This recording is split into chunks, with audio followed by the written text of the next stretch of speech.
আসসালামু আলাইকুম। দেখেন আমি আপনাদের সঙ্গে আমের আচার বানাবো শেয়ার করতেছি। এর আগে মুরব্বা শেয়ার করেছি। এখন দেখেন আজকে কীভাবে বানাই। এটা একটু পাকা পাকা আছে, অনেক টেস্টি হবে আচারটা। আমার সঙ্গে থাকেন, দেখবেন কী আচার আমি বানাচ্ছি। এটাকে কেটে নিয়েছি, প্রথমে কেটে নিয়ে তারপরে চুলায় বসেছি। এটাকে আমি এখন সিদ্ধ করে চটকিয়ে নেব। সঙ্গে থাকেন। এখানে লবণ দিয়ে দিলাম, হালকা করে সিদ্ধ হবে। এভাবে নেড়ে চেড়ে দেবেন। দেখেন আমি নামিয়ে নিচ্ছি। এখন এটাকে আমি এইভাবে সেটকে নিচ্ছি। দেখছেন, সেটকে নিয়েছি। এদিকে দেখেন আচারের জন্য কড়াই বসে দিয়েছি। দিয়ে দেবো সরিষার তেল।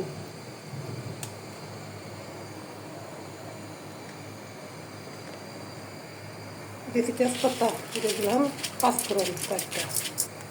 দিয়ে দেবো চিনি, এখানে পানি দিব না, 1 কেজি চিনি।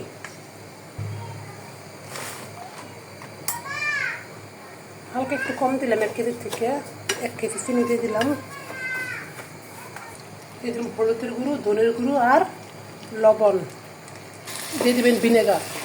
আমার ভিনেগার ছিল না, তাই হালকা একটু পানি দিয়েছি। ভিনেগার দেবেন, তাহলে বেশি দিন থাকবে। আর ভিনেগার ছাড়া থাকবে 4-5 মাস থাকবে। এই দিয়ে দিলাম মাংসের মশলা। দেখেছেন, এখন এটাকে আমি নেড়ে চেড়ে নেব। মাংসের মশলা দিলে ফ্লেভার আছে বেশি।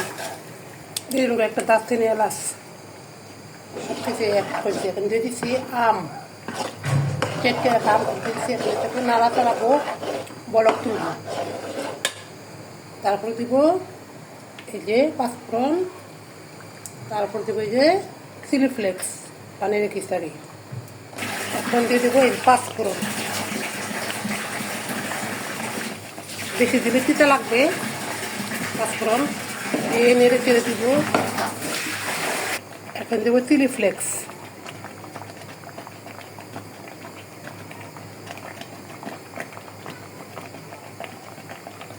বেশি দিলে একটু ভালো লাগবে।